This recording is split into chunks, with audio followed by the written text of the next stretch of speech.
Hi folks, Frank from Lloyd's Classic Car Auctions. I'm here today with championship-winning V8 supercar driver Glenn Seton. Glenn, thanks for joining us, mate. Oh, it's a pleasure. We're obviously talking about the 1987 Ford Cosworth Sierra.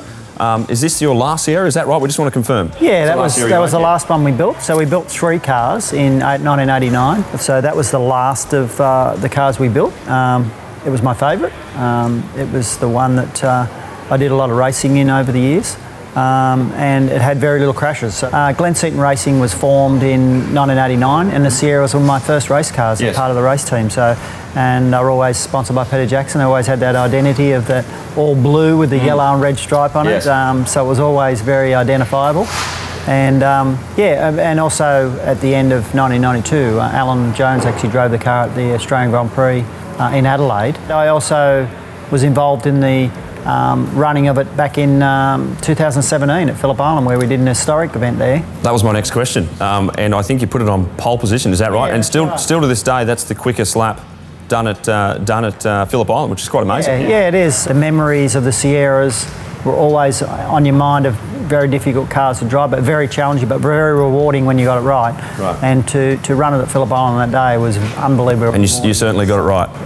Yeah, and something I never forget. It's probably the fastest Sierra on the planet. Would that be a fair comment?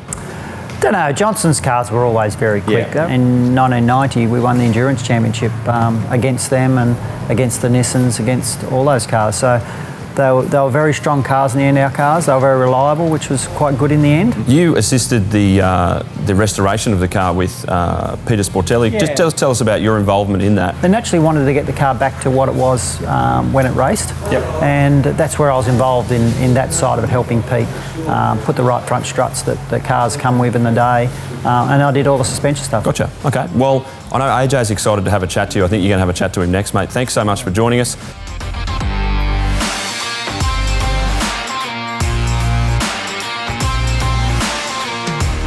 I spent most of my career in that car because it was always my favourite.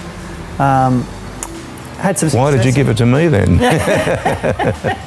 I always had a love-hate relationship with the Sierras. I mean, I sort of loved them. I mean, they were difficult to drive. Well, one minute you had no horsepower, next minute about 9,000 horsepower.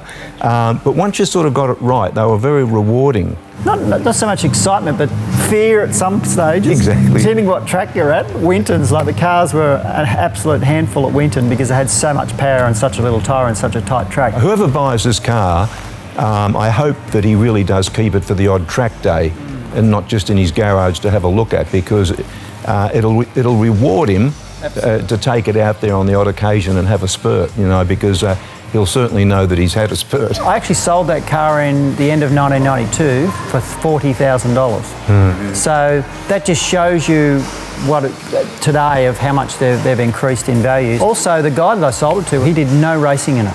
So he just sat in the shed, he took it out once and actually frightened hell out of himself.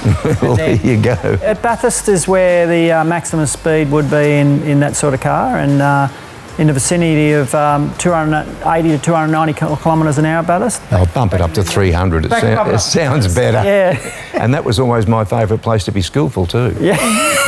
In a down the straight line handling, which the Sierras are always very good at. Probably the biggest challenge was in the wet, to be honest. Ever driving one of those cars, it's probably its biggest fear moment for me is in the wet. Well, I think at that stage, when you're actually waiting for the lights to go green, it's too late.